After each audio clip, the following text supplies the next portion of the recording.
Buenos días con todos. El día de hoy estamos en una nueva telecapacitación sobre las recomendaciones para el manejo del síndrome de Down. Este tema requiere un enfoque integral que abarque los aspectos médicos, educativos y sociales.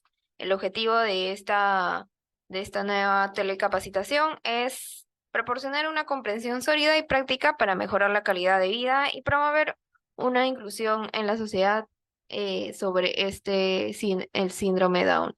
El día de hoy estamos junto con la doctora Ana Protzel Pinedo. Ella es egresada de la Universidad Nacional Mayor de San Marcos. Cuenta con su primer posgrado en pediatría de la Universidad Nacional Mayor de San Marcos, un segundo posgrado en genética de la Universidad Peruana Cayetano Heredia. Fue past presidenta de la Sociedad de Genética Médica del Perú y también es médico asistente del Servicio de Genética del Hospital Nacional Edgardo Rebarriati Martínez. Le damos la bienvenida a la doctora y muchas gracias por participar a todos Buenos ustedes. días, encantada de estar nuevamente con ustedes y seguir completando toda la información respecto a características muy importantes respecto al manejo de los niños con síndrome Down. El día de hoy vamos a orientar la presentación repitiendo algunos conceptos básicos, pero un poco para promocionar las preguntas que ustedes pudieran hacer respecto a algo que pudo no haberles quedado muy claro en las anteriores presentaciones, para lo cual esperamos que su participación en la sesión de preguntas. Respecto a la epidemiología, se abundó bastante en la primera sesión, que fue el miércoles pasado, y solo me quedaba por recordar que en general es aproximadamente la incidencia de 1 en cada 800 recién nacidos en la población general. Se dice que en las menores de 30 años es más difícil la incidencia, y si vamos aumentando en edad, pues esa incidencia o prevalencia significa que a medida que aumentamos es mucho más frecuente, ¿no? Tal es así que a los mayores de 40 años aproximadamente una de cada 80 a 100 mujeres mayores de 40 años tiene posibilidades de tener un niño con síndrome Down. Recordemos que solo el 13% de los niños con síndrome Down nacen de mujeres mayores de 35 años, por lo que es recomendable que toda mujer en edad fértil tenga su decisión de tener hijos entre los 20 y los 35 años para aprovechar la menor frecuencia. Es la alteración cromosómica, que también lo repito, más frecuente en los seres humanos. Es decir, no importa raza, no importa latencia geográfica, estatus social o económico, la prevalencia es la misma para todos. También hay una leyenda urbana que dice que muchas personas deben haber escuchado de la vecina, de una amiga o de personas que no están bien informadas, que la trisomía 21 se hace un estudio cromosómico no para saber grados, no hay una prueba que nos pueda decir grados porque se refiere al retardo mental.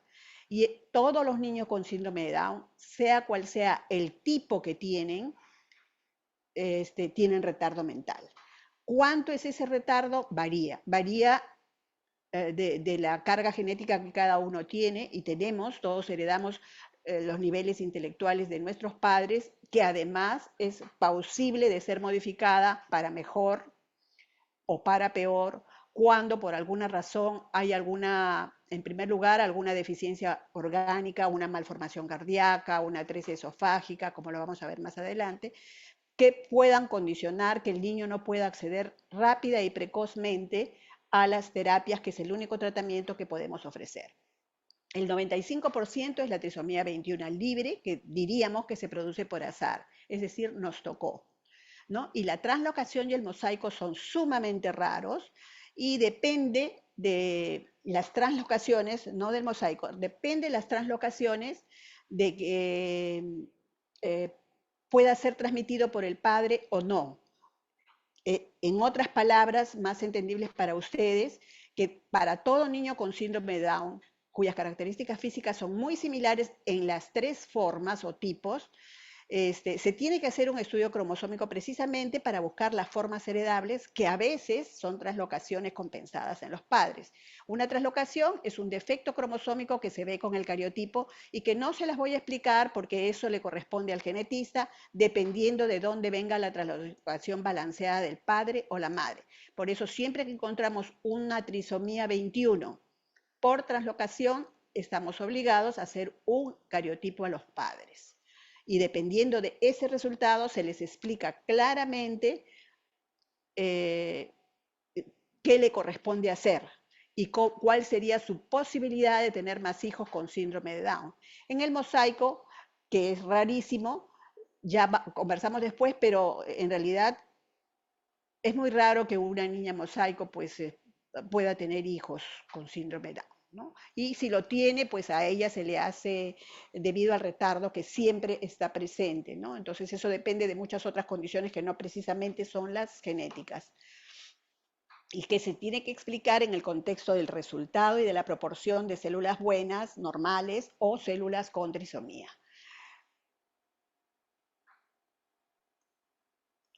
Como ustedes bien conocen, el síndrome de Down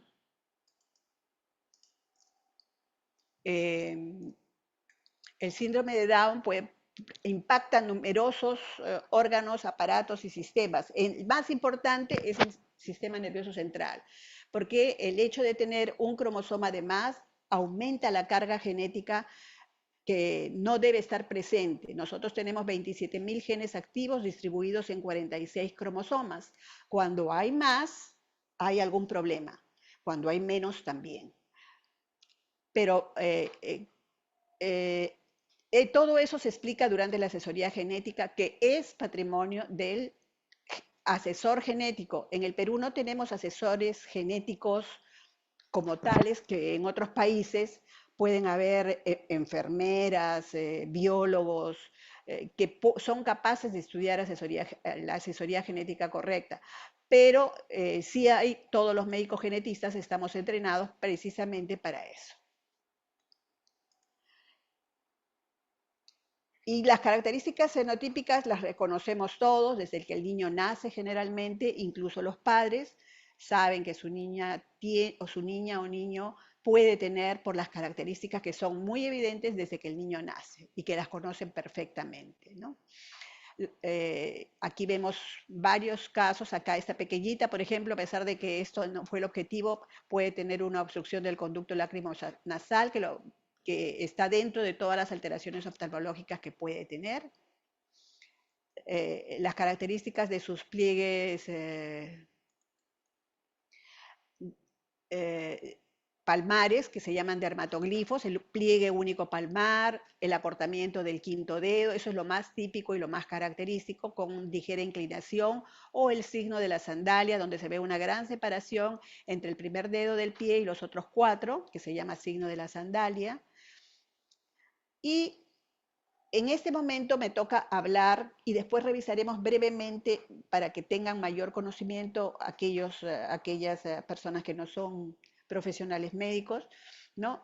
De la norma técnica para la atención de salud en las personas con síndrome de Down. Es una norma que nosotros hemos hecho un resumen y en el hospital proporcionamos a todos los familiares, padre, quien vaya con el niño, una copia, que es un resumen que está en una hoja, que es como un abecedario para que tanto los padres como los pediatras sepan qué hacer de acuerdo a la edad del niño y poder hacer un seguimiento correcto de su desarrollo integral.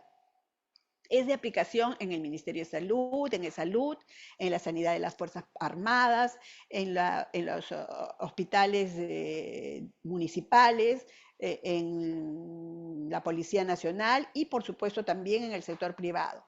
Es aplicable a toda persona que de alguna manera u otra tenga un niño que requiere atención especializada en todos los aspectos que lo requiere para el seguimiento correcto de su salud.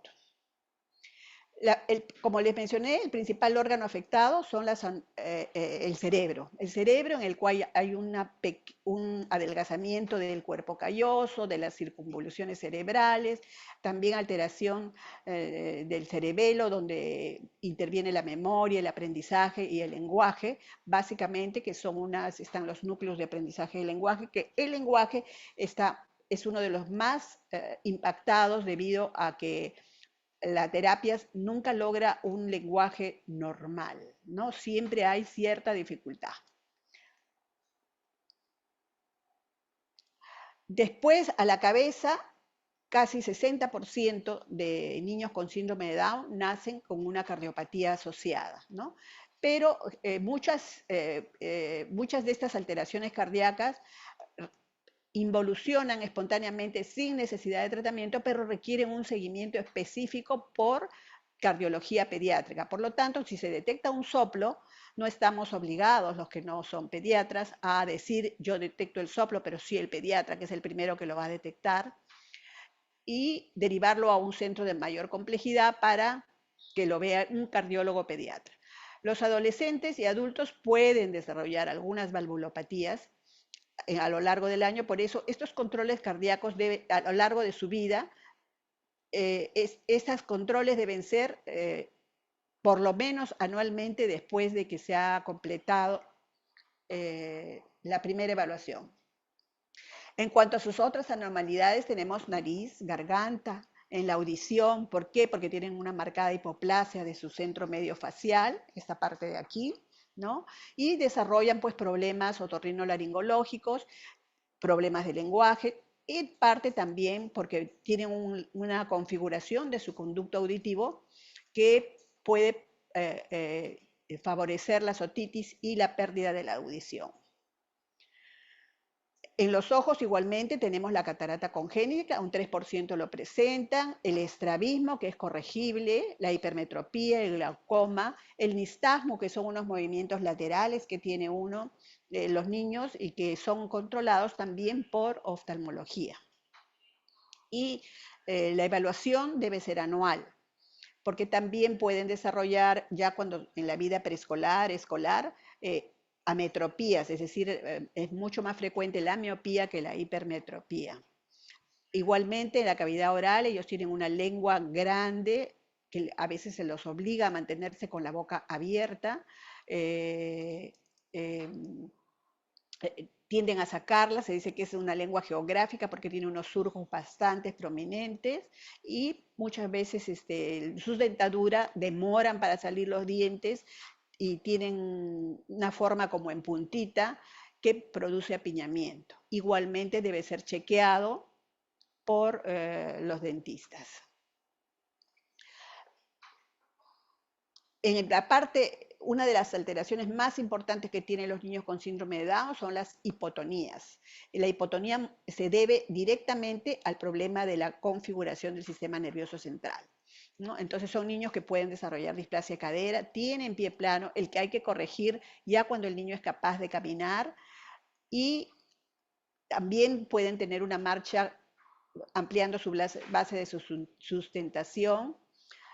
Pueden hacer una luxación atlantoaxial que se debe detectar a partir de los 4 años, que puede no ser sintomática, pero cuando se encuentra que hay síntomas, debe solucionarse por su cirugía. Y la valoración se tiene que hacer cuando se encuentra alteración a través de un traumatólogo u ortopedista pediatra. La función endocrina es una de las partes más afectadas. Estos niños son hipogonádicos, ¿no? Pueden tener alteraciones de la tiroides no congénitas, no hipotiroidismo congénito, sino desarrollarlo a lo largo de la vida. Por eso estamos obligados a hacer determinaciones de hormonas tiroideas una vez al año por lo menos. Pueden desarrollar diabetes en el 10% de los casos, obesidad. Son de talla baja, aunque los padres sean altos, son de talla baja porque son capaces de segregar muy poca hormona de crecimiento. Y en el caso de las mujeres, la fertilidad puede estar conservada y pueden transmitir, en caso que tuvieran un embarazo, hasta el 50% de su descendencia. Esto quiere decir que van a echar una moneda al cara o sello y les va a salir cara normal o sello, les puede salir una hija con síndrome de Down. Y créanme que he visto pacientes así, ¿no? Los varones sí son infértiles, o sea que si tienen, si sucede este inconveniente en una pequeña con síndrome de Down, que puede ser una jovencita, porque ellas tienen su función menstrual totalmente normal, ¿no? Eh, pues probablemente es producto de una persona que no tiene síndrome de Down, porque los varones son infértiles por el mismo hipogonadismo que les he mencionado. Después, recordar también que ellos son capaces de hacer 20 veces más que una persona no Down, de desarrollar leucemias. Existe una leucemia transitoria neonatal que se detecta muy pronto al nacer y que felizmente, como es transitoria, 3 meses después está solucionada aproximadamente. Entonces, lo que hemos en la guía está incorporada el plan de trabajo. Acá puede ser semestral, eso depende de las posibilidades de las familias, ¿no? Pero en general se utiliza una en la primera consulta y luego anualmente, a menos que haya habido, digamos, posibilidad de pedirle una hemática porque la van a operar o porque le van a o porque está anémica o por alguna otra causa, entonces eh, constatar si tiene otros, si no, mínimo es una vez al año, hasta la vida adulta. También tienen deficiencias inmunológicas, a pesar de que estos niños, generalmente el timo puede ser grande cuando el niño recién nace, porque es un órgano que gobierna la función linfocitaria inmunológica en el vientre materno, nacemos con un timo relativamente grande que luego va achicándose porque ya es adoptada por el sistema inmune de los linfocitos. Y estos linfocitos tienen una función defectuosa. Por eso es importante cumplir con las vacunaciones de acuerdo al esquema nacional. Ellos no tienen por qué no tener ninguna de las vacunas indicadas en el programa de vacunación del Ministerio de Salud, que es el que cumplimos todos, y dar un tratamiento oportuno si es que estamos ante una infección. También pueden tener trastornos neurológicos y trastornos de conducta. Ellos de todas maneras tienen un retraso mental que es moderado, es entrenable y sus coeficientes intelectuales máximos pueden llegar a 70%. ¿No? Su perímetro cefálico, por lo que ya vimos en las primeras diapositivas, es pequeño. Trastornos de conducta como irritabilidad, tendencia a la depresión, baja autoestima, algunos han desarrollado rasgos del espectro autista, son difíciles de incorporarse porque su atención es muy dispersa y no logran retener lo que van en su educación inclusiva, pero lo que es más difícil de manejar es el trastorno del lenguaje. Entonces es donde más énfasis tienen que hacer los padres y los médicos que traten a estos niños, el énfasis en la terapia. La terapia es solo cuestión de reiteración, de persistencia y de mucha paciencia. Siempre requieren un poco de apoyo psicopedagógico y a partir de los 30 años, ya en los adultos, requiere anualmente un control a partir de los 30 años, anual por lo menos, con un neurólogo para detectar todo esto de lo que acabamos de conversar. En los niños, el pediatra hace las veces del neurólogo. Entonces, está obligado a poder indicar que la terapia en determinadas áreas no están yendo bien y recomendar. Y si lo considera pertinente, derivar a un neurólogo pediatra para este fin. Esta es la guía de manejo que hemos preparado nosotros. Entonces, nos va a servir para poder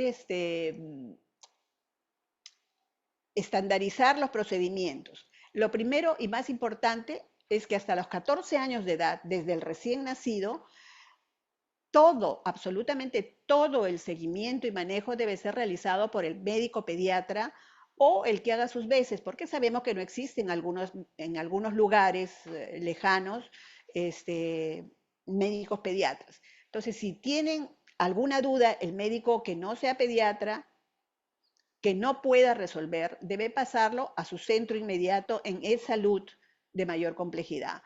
Y por supuesto, debe ser derivado desde el inicio, porque solamente en el Perú hacemos estudios citogenéticos, es decir, estudios cromosómicos, en el Hospital Rebagliati y en el Hospital Almenara. No hay más en todo el país. En cuanto a los recién nacidos, pues como todo en pediatría tiene que hacer una anamnesis completa con historia familiar, por lo menos edad de los padres, aunque esto no tiene que ver con consanguinidad y es un evento que no se transmite de padres a hijos, ni tampoco por tener un hermano con síndrome de Down, otro hijo puede tener síndrome de Down.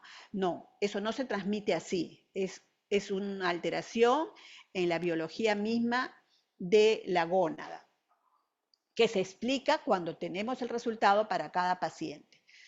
Examen físico completo, evaluación de hipotonía, detección de anomalías congénitas, como ano imperforado, A3 intestinal, cardiopatías. Eso lo tiene que hacer el pediatra. Y definitivamente el estudio de cromosomas, para cual lo mandarán a un servicio de genética de Almenara o Rebagliati, según les corresponda a la zona de adscripción. Y de inmediato, mientras el niño esté en buenas condiciones y no tenga limitaciones, por ejemplo, cardiovasculares o de otra patología, iniciar el programa de estimulación temprana y programar el cronograma de inmunizaciones. El primer mes, porque muchas veces no recibimos las consultas en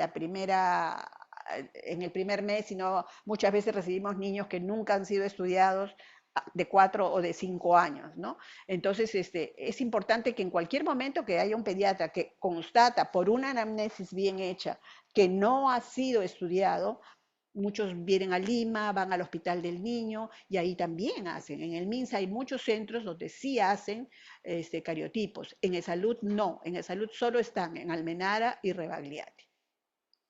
Realizar, por supuesto, un examen físico completo, evaluar cuán hipotónico es, descartar anomalías congénitas asociadas, ¿no?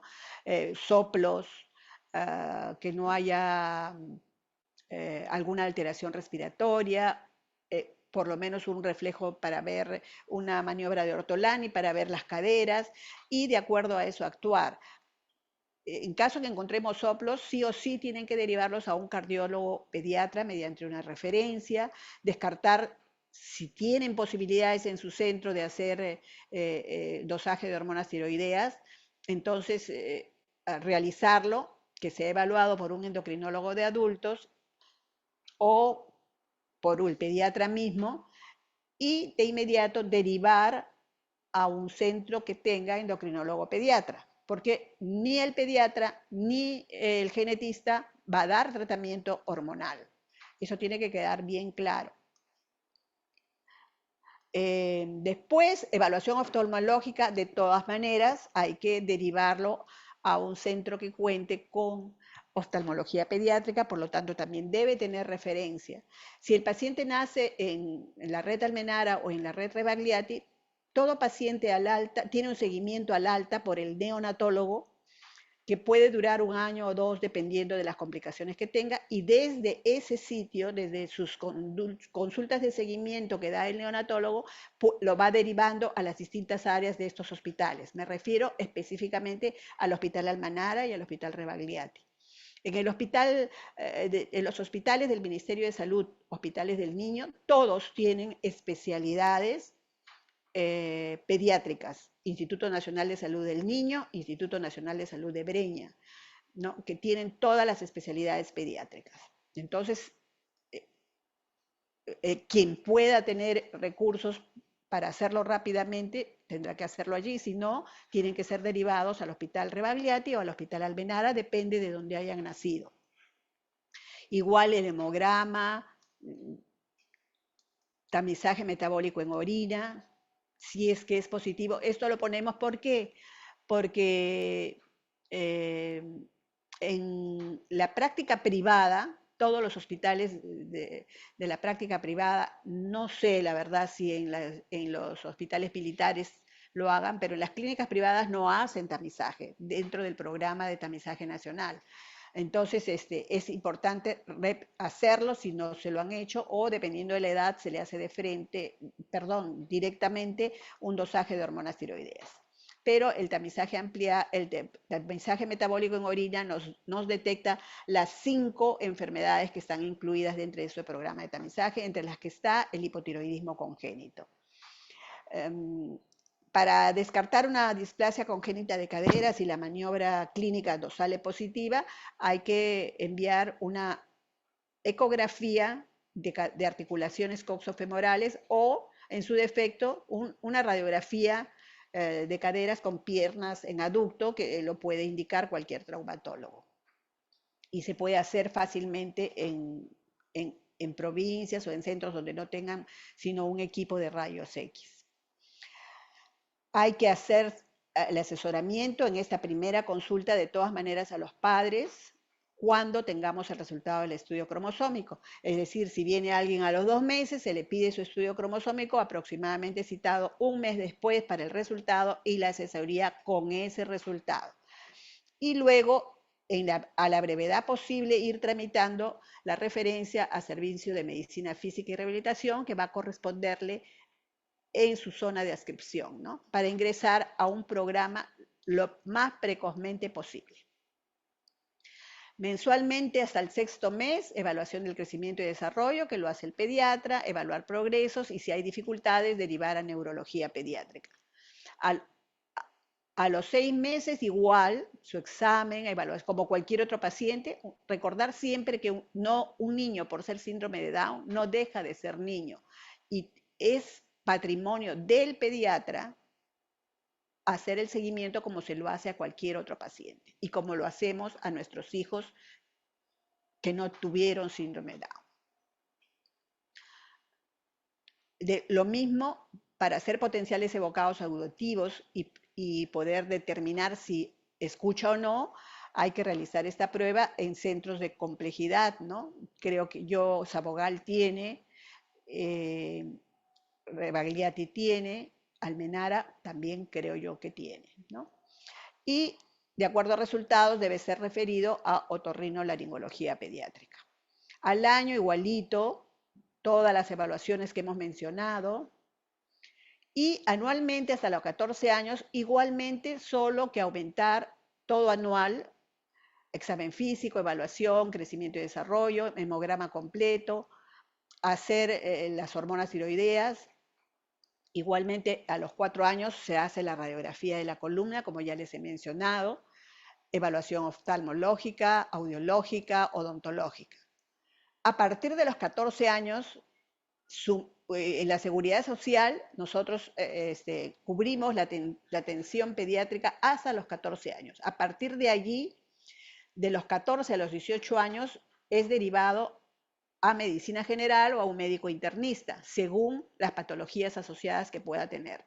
Recordar que los pacientes tienen mayor riesgo de presentar hipotiroidismo, esta vez no congénito, sino adquirido, o también leucemias en cualquier momento de su vida. Mayor riesgo, repito. Es recomendable, por lo tanto, continuar controlando hemogramas, hormonas tiroideas, por lo menos una vez al año. Y si hay síntomas neurológicos o psiquiátricos, debe ser evaluado por un neurólogo o por un psiquiatra.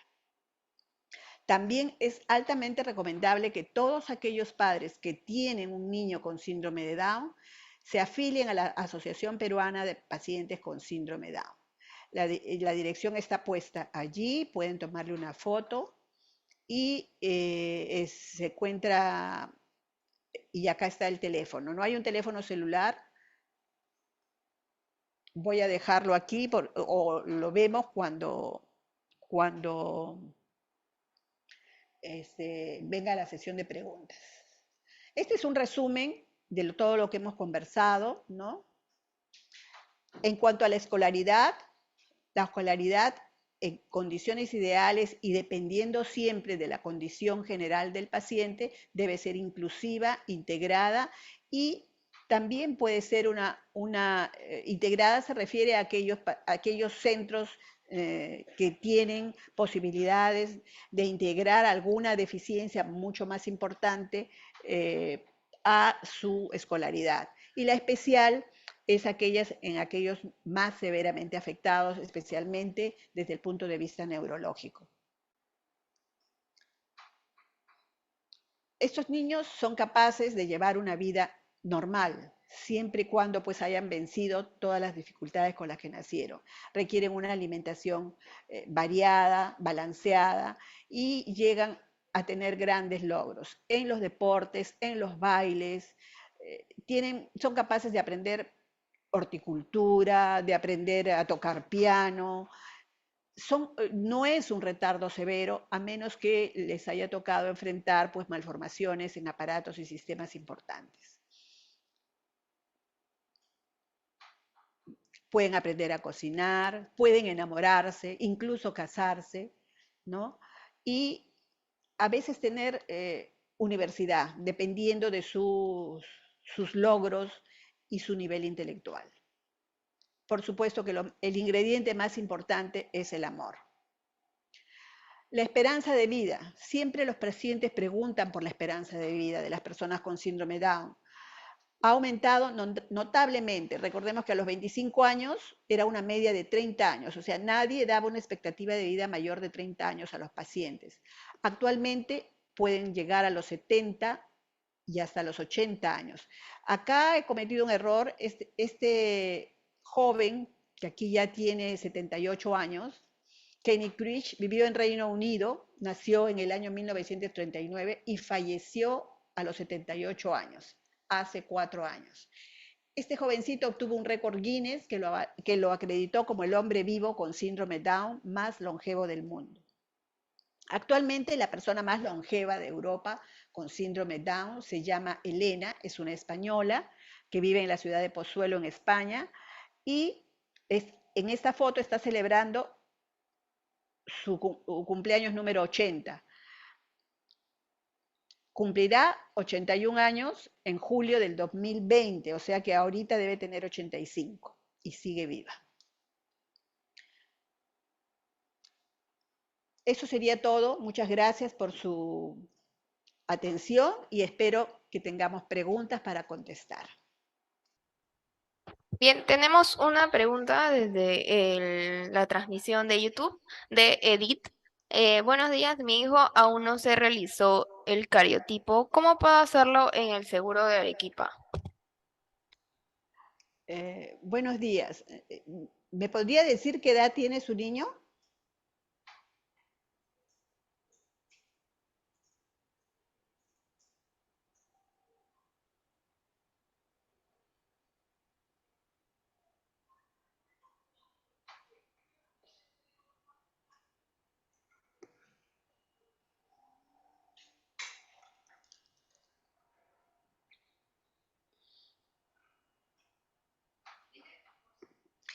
Usted, o sea, su niño tiene 2 años y entiendo que usted vive en Arequipa. Arequipa puede enviar las muestras a través de un courier al Hospital Rebagliati. Para ellos hacemos rutinariamente estudios para hematología, estudios también para enfermedades de otro tipo, genéticas con sospecha de ser de origen cromosómico y enfermedades hematológicas principalmente, porque repito, solamente existe en e-salud eh, estudios cromosómicos o citogenéticos en el Hospital Rebagliati y en el Hospital Almenara. Nosotros en el Hospital Rebagliati recibimos muchos pacientes derivados a la consulta, o si ya tiene un diagnóstico claro y quieren hacer el cariotipo sin necesidad de viajar a Lima, hacemos también teleconsulta para dar los informes del resultado, pero tienen que hacer, cuando envían muestra, para que el familiar no tenga que venir, tiene que venir la muestra tomada en Arequipa. Ellos conocen muy bien la forma como tomar la muestra, las indicaciones, y tienen que hacer el médico tratante, tiene que solicitarlo mediante una hoja de referencia con una carta firmada de gerencia de Arequipa, de la red principal de Arequipa, porque ellos tienen un hospital nivel 3, igual que nosotros. al gerente de la red Rebagliati, que es el doctor eh, Leovigildo, creo que se llama, Zambrano, ¿no? Y hacer su referencia y enviar la muestra con un courier. En Arequipa nos mandan muchas muestras, o sea que ellos saben perfectamente cómo tomar, lo mandan en la jeringa, en una caja termorreguladora, que no, y se hace un trámite administrativo y luego podemos incluso, el médico tratante, que en este caso es el pediatra, como lo hemos mencionado, debe hacer la referencia para que el documento llegue, entre por mesa de partes y nosotros podamos responder luego mandándoles el examen.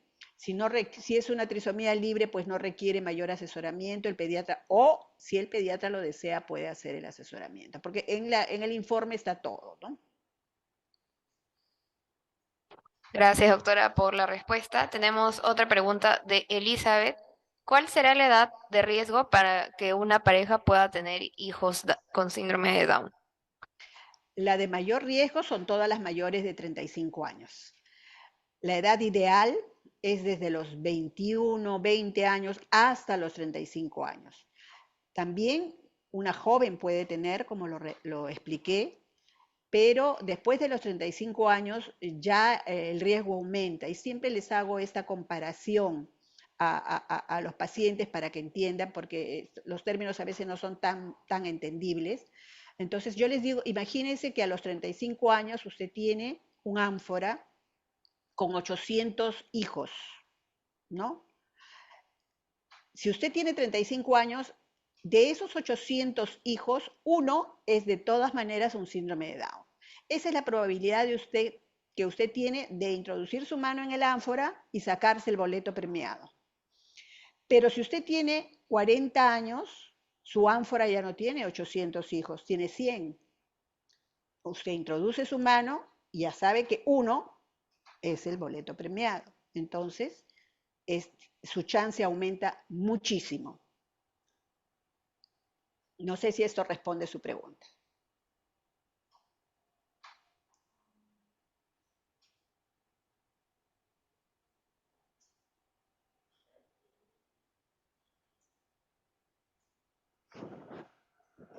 Bien, para finalizar, tenemos a una persona levantando la mano para que pueda realizar su pregunta mediante su audio.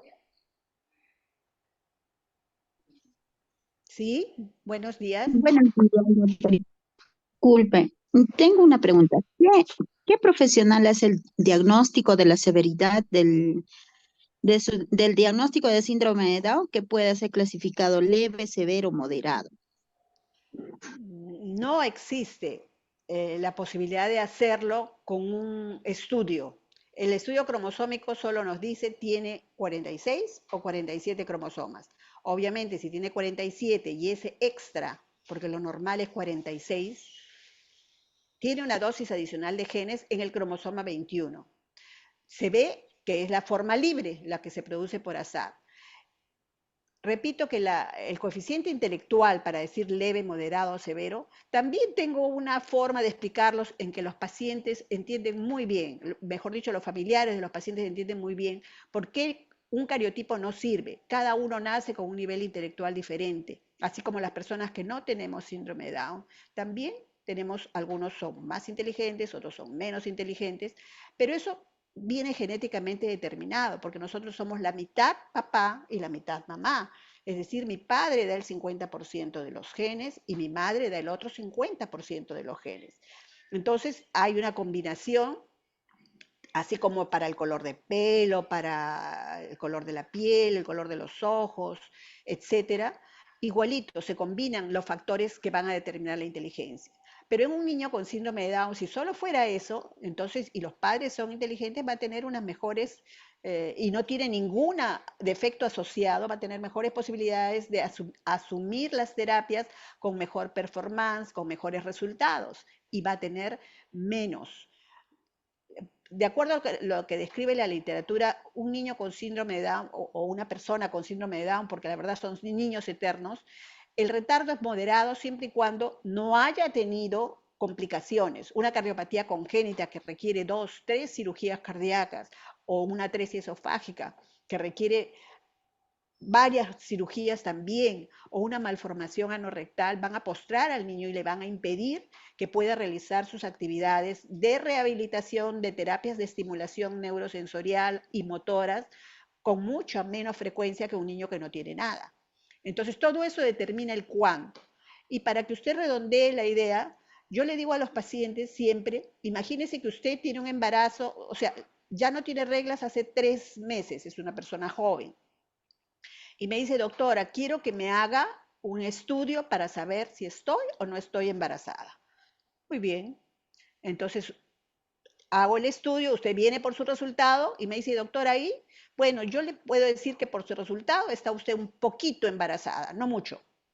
¿Usted qué me va a responder? ¿Que la doctora se alocó? ¿Cómo me va a decir eso? ¿O estoy o no estoy? ¿No es cierto? Entonces el estudio solo puede decirnos si es o no es, si hay 46 o 47 cromosomas y ese 47avo cromosoma es un 21, que es el que está de más y da la dosis adicional de genes que produce toda la mala configuración de su cerebro y muchas veces las cardiopatías y todos los defectos que puede tener un niño con síndrome de Down. Listo, doctora, muchas gracias por la respuesta y bueno, para ir finalizando con la sesión, nos puede brindar sus palabras finales para poder cerrar con la sesión. Muchas gracias. Bien, finalmente les agradezco mucho su atención, la participación decirles que un niño con síndrome Down también es un adulto con síndrome Down, que conservan su inocencia, su candidez y que pueden ser no personas inútiles, pueden ser personas útiles para ellos, sus familias y la sociedad. Así es que, si bien es cierto, al principio son rechazados, no podemos admitir que haya esto.